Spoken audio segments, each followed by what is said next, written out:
الحمد لله رب العالمين والصلاة والسلام على سيد الأنبياء والمرسلين أما بعد قال الله تبارك وتعالى أعوذ بالله من الشيطان الرجيم اليوم أكملت لكم دينكم وأتممت عليكم نعمتي ورضيت لكم الإسلام دينا۔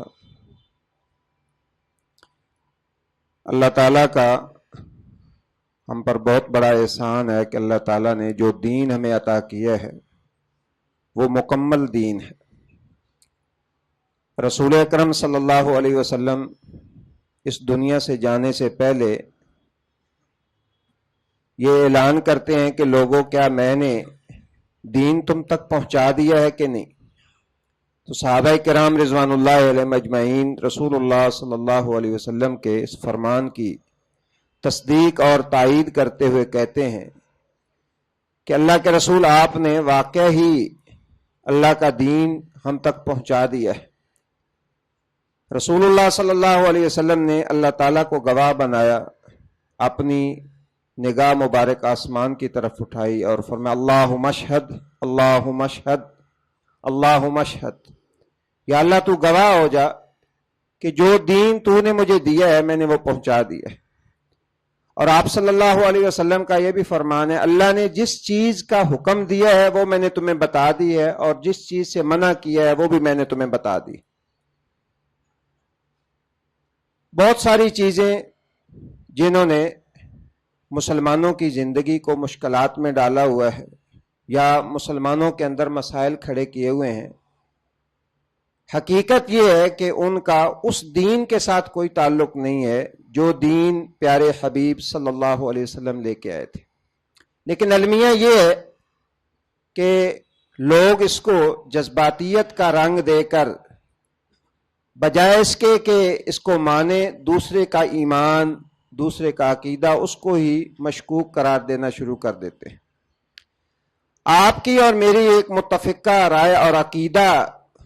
وہ یہ ہے، اور وہ ہر مسلمان کا عقیدہ ہے جو بھی کلمہ توحید کا اقرار کرتا ہے، کہ سیدنا حسن و حسین رضی اللہ تعالی عنہما کی محبت اسی طرح ضروری ہے جس طرح اللہ کے رسول صلی اللہ علیہ وسلم کے دیگر صحابہ کی محبت ضروری ہے، بلکہ دوسرے صحابہ سے بھی بڑھ کے اللہ کے رسول صلی اللہ علیہ وسلم کے نواسوں کے ساتھ محبت کرنا یہ ہر مسلمان کا ایمان ہے، اس میں کوئی دوسری رائے نہیں ہے۔ اور یہ مسئلہ جو ہے اس کو ڈسکس کرنے کی ضرورت ہی نہیں ہے کہ حضرت حسین رضی اللہ تعالیٰ عنہ کی محبت فلاں کرتا ہے فلاں نہیں کرتا، وہ مسلمان اپنے آپ کو مسلمان کہلوانے کا ہی حقدار نہیں ہے جس کے دل میں سیدنا حسین رضی اللہ تعالیٰ عنہ کی محبت نہیں۔ نبی کریم صلی اللہ علیہ وسلم نے سیدنا حسن و حسین رضی اللہ تعالیٰ عنہ کے بارے میں یہ فرمایا اے اللہ میں ان سے محبت کرتا ہوں اور تو بھی ان سے محبت کر۔ رسول اللہ صلی اللہ علیہ وسلم نے دعا کی، اور ساتھ آپ صلی اللہ علیہ وسلم نے یہ بھی دعا دی کہ اے اللہ تو اس بندے سے بھی محبت کر جو حسن و حسین سے محبت کرتا ہے۔ تو کون سا وہ مسلمان ہے جسے اللہ کی محبت نہیں چاہیے، اللہ کے رسول صلی اللہ علیہ وسلم کی محبت نہیں چاہیے؟ بلکہ میں آج اہل حدیث کا عقیدہ اور محدثین کا عقیدہ جو آپ کو بتانے لگا ہوں وہ یہ ہے کہ ہمارا تو یہ عقیدہ ہے کہ جو شخص کسی صحابی کو برا بھلا کہتا ہے اس پر اللہ کی لعنت ہے، اور یہ عقیدہ میری اپنی مرضی کا نہیں ہے بلکہ رسول اللہ صلی اللہ علیہ وسلم کا یہ فرمان ہے کہ جب تم کسی آدمی سے سنو کہ وہ یسب اصحابی، وہ میرے صحابہ کو گالیاں دیتا ہے، فقولو، تو تم اسے کہو کہ تیرے اوپر اللہ کی لعنت ہو۔ جو شخص کسی صحابی کو گالی دے، برا بھلا کہے، وہ ہمارے عقیدے کے مطابق لعنتی ہے، اور جو حضرت حسین رضی اللہ تعالیٰ عنہ کو شہید کرے، کیا کوئی مسلمان یہ تصور کر سکتا ہے کہ وہ مسلمان جو ہے اس کے ساتھ محبت کرے؟ اس لیے یہ جو پراپوگنڈا کیا جاتا ہے کہ جی اہل حدیث جو ہے یہ یزید کے حامی ہیں، یہ فلاں کے حامی ہیں اور حضرت حسین رضی اللہ تعالیٰ عنہ سے محبت نہیں کرتے. ہم تو حضرت حسین کو گالی دینے والا، اس کے اوپر اللہ کی لعنت کرتے ہیں، اور جو حضرت حسین رضی اللہ تعالیٰ عنہ کو شہید کرنے والا ہے اس کے ساتھ ہمارا عقیدہ کیا ہوگا اس کے بارے میں یہ ہر شخص جو ہے وہ جان سکتا ہے. لیکن اصل بات جو ہے جس کی وجہ سے ہمیں مورد الزام ٹھہرایا جاتا ہے وہ یہ ہے کہ ہم ماتم نہیں کرتے. ہم منبر و محراب پہ کسی کا نام لے کے اس کو گالیاں نہیں دیتے، کسی کا نام لے کے اس کو گالیاں نہیں دیتے. اور یہ صرف حضرت حسین رضی اللہ تعالیٰ عنہ کے ساتھ نہیں ہے بلکہ دیگر صحابہ کے ساتھ بھی ہمارا یہی ایمان، یہی عقیدہ اور یہی طریقہ کار ہے. کیا آج تک کسی نے دیکھا ہے کہ حضرت عمر رضی اللہ تعالیٰ عنہ کی شہادت کا جلوس نکالا ہو کسی اہل حدیث نے؟ حضرت عثمان رضی اللہ تعالیٰ عنہ کو جس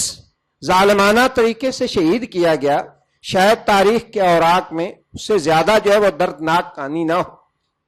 لیکن آج تک کوئی اہل حدیث جو ہے، کوئی اہل سنت، وہ حضرت عثمان رضی اللہ تعالیٰ کی شہادت کا جلوس نہیں نکالتا. نہ ہی سال کے بعد جو ہے وہ اس کو پیٹنا یا ماتم کرنا جو ہے وہ سمجھتا ہے کہ ماتم کرنا جائز ہے. جو ہماری عقیدت، جو محبت ابو بکر صدیق رضی اللہ تعالیٰ عنہ کے ساتھ ہے، جو عمر فاروق کے ساتھ ہے، جو عثمان غنی کے ساتھ ہے، وہی عقیدت اور محبت جناب سیدنا حسین رضی اللہ تعالیٰ عنہ کے ساتھ ہے. ہم ایک رتی برابر بھی ان کے درمیان فرق نہیں کرتے. ہاں، محبت میں جیسے خود صحابہ کرام حضرت حسین سے زیادہ محبت کرتے تھے، جیسا کہ حضرت عمر رضی اللہ تعالیٰ عنہ کے بارے میں آتا ہے کہ جب ان سے ان کے بیٹے عبداللہ بن عمر نے پوچھا کہ ابا جان یہ عجیب حیرت ہے کہ میرا وظیفہ آپ نے اسامہ بن زید سے بھی تھوڑا لگایا ہے، اسامہ بن زید سے بھی میرا وظیفہ تھوڑا لگایا ہے. تو حضرت عمر رضی اللہ تعالیٰ عنہ نے جواب دیا تھا کہ اسامہ کا باپ اللہ کے رسول کو تیرے باپ سے زیادہ پیارا تھا اور اسامہ اللہ کے رسول کو تجھ سے زیادہ پیارا تھا. تو میں نے معیار اللہ کے رسول کی محبت کا رکھا ہے، میں نے اپنی جو ہے وہ رشتہ داری یا اپنی جو ہے وہ اقتدار اس کو میں نے بنیاد نہیں بنایا.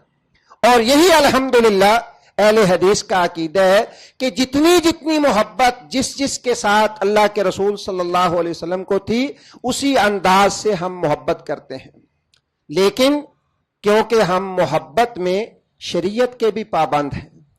ہم جو ہے وہ بے لگام محبت نہیں کرتے، محبت بھی شریعت کی پابند ہے. ایک صحابی آ کے کہتے ہیں اللہ کے رسول آپ کے ساتھ محبت ہے، کیوں نہ ہو یہ جانور آپ کے قدموں میں سر رکھتے ہیں، ہم آپ کو سجدہ نہ کر لیا کریں. رسول اللہ صلی اللہ علیہ وسلم نے فرمایا اگر سجدہ اللہ کی ذات کے سوا کسی کو جائز ہوتا تو میں بیوی کو حکم دیتا کہ وہ اپنے شوہر کو سجدہ کرے. محبت ہے لیکن شریعت کی پابند ہے. سیدنا حسین رضی اللہ تعالیٰ عنہ کے ساتھ بھی محبت ہے لیکن وہ محبت شریعت کی پابند ہے. اگر شریعت جو ہے وہ پیٹنے کا، شریعت جو ہے وہ ماتم کرنے کا، شریعت تعزیے نکالنے کا، جلوس نکالنے کا اگر حکم دیتی تو سب سے پہلے نکالنے والے ہم ہوتے. لیکن مال احترام اسے محبت کا پیمانہ قرار نہ دیا جائے کہ جس پیمانے کو اللہ اور اس کے رسول نے جو ہے وہ پیمانہ قرار نہیں دیا ہے. اس لیے ہمیں یہ بات ذہن میں رکھنی چاہیے کہ حضرت حسین رضی اللہ تعالی عنہ شہید ہیں، اور جو لوگ حضرت حسین رضی اللہ تعالیٰ عنہ پہ تان کرتے ہیں، محدثین اہل حدیث کا موقف ان کے بارے میں ہے کہ وہ ناسبی ہیں. صحابہ کو تان کرنے والے رافضی ہیں اور اہل بیت پہ تان کرنے والے ناسبی ہیں، اور اہل حدیث دونوں فرقوں کو گمراہ فرقہ قرار دیتے ہیں. اور اہل حدیث جو ہے وہ صحابہ سے بھی محبت کرتے ہیں اور اہل بیت سے بھی محبت کرتے ہیں. دوسری بات یہ ہے کہ رسول اللہ صلی اللہ علیہ وسلم نے وفات کے اوپر یا شہادت کے اوپر بھی آداب سکھائے ہیں، اور آپ جو ہے وہ زندگی کا یہ پہلو تشنا چھوڑ کے نہیں گئے. آپ صلی اللہ علیہ وسلم نے 3 دن تک زیادہ سے زیادہ کسی کو سوگ کی اجازت دی ہے. اور تاریخ اٹھا کے دیکھ لیں کہ حضرت عمر رضی اللہ تعالیٰ عنہ شہید ہوئے، اس کے بعد حضرت عثمان رضی اللہ تعالیٰ عنہ تقریباً 13 سال خلیفہ رہے، 6 سال حضرت علی المرتضیٰ رضی اللہ تعالیٰ عنہ رہے، اور وہ سیدنا علی المرتضیٰ جن کی محبت عمر فاروق سے یہ تھی کہ اپنے بیٹوں کے نام ان کے جو ہے وہ ابو بکر عمر کے نام پہ رکھے، اور ایک چادر جو حضرت علی رضی اللہ تعالیٰ عنہ نے آخری وقت تک پہنے رکھی، کبھی اس کو اتارتے نہیں تھے۔ کسی نے پوچھا یہ کیوں پہنتے ہیں، یہ اتنی پرانی ہو گئی ہے؟ تو کہنے لگے آتانی حبی و خلیلی و صفی، یہ چادر مجھے میرے محبوب، میرے دلی دوست، میرے جگری یار عمر بن خطاب نے عطا کی تھی، میرا دل نہیں کرتا اس کو اتارنے کے لیے۔ اس علی المرتضیٰ نے کبھی حضرت عمر فاروق رضی اللہ تعالیٰ عنہ کی شہادت کا دن منایا ہو؟ حضرت عثمان غنی رضی اللہ تعالیٰ عنہ نے کبھی منایا ہو؟ یا پھر حضرت عثمان غنی رضی اللہ تعالیٰ عنہ کی شہادت کے بعد بنو امیہ کی حکومت کتنے جو ہے وہ سال تک رہی، کبھی بنو امیہ نے حضرت حضرت عثمان رضی اللہ تعالیٰ عنہ کی شہادت کا دن منایا؟ یہ دن منانا جو ہے، برتھ ڈے منانا، برسی منانا، آپ اسلام کی تاریخ اٹھا کے دیکھیں، قرون اولیٰ کا دور اٹھا کے دیکھیں، اس کے اندر یہ تصور ہی نہیں ہے۔ یہ برسیاں منانے کا جو تصور ہے، اسلام کے اندر اس کا تصور نہیں ہے، نہ ہی اسلام نے ہمیں یہ پیغام دیا ہے۔ اس لیے ہم جو ہے وہ ان چیزوں کی طرف نہیں آتے۔ مال احترام، اسے یہ نہ سمجھا جائے کہ انہیں حضرت حسین رضی اللہ تعالیٰ کے ساتھ محبت نہیں ہے، اور جو کچھ ہمارے دوست کرتے ہیں وہ محبت نہیں ہے۔ ہم جو ہے حضرت حسین رضی اللہ تعالیٰ عنہ سے محبت کرتے ہیں تو ان کی زندگی کے جو پہلو ہیں جن کو انہوں نے اختیار کیا ساری زندگی، اس کو اختیار کرنا یہ محبت ہے، نہ کہ ان کی معصیت اور نافرمانی کرنا اور ان کی حکم عدولی کرنا یہ محبت نہیں ہے۔ اللہ تبارک و تعالی ہمیں صحابہ کرام کے نقش قدم پہ چلنے کی توفیق عطا فرمائے، اہل بیت کے نقش قدم پہ اللہ تعالیٰ چلنے کی توفیق عطا فرمائے، اور ان کی سچی محبت جو انہیں مطلوب تھی، جو اللہ کو مطلوب ہے، جو اللہ کے رسول صلی اللہ علیہ وسلم کو مطلوب تھی، اللہ ہمیں وہ محبت کرنے کی توفیق عطا فرمائے۔ اقول قولی ھذا واستغفر اللہ لی ولکم ولسائر المسلمین۔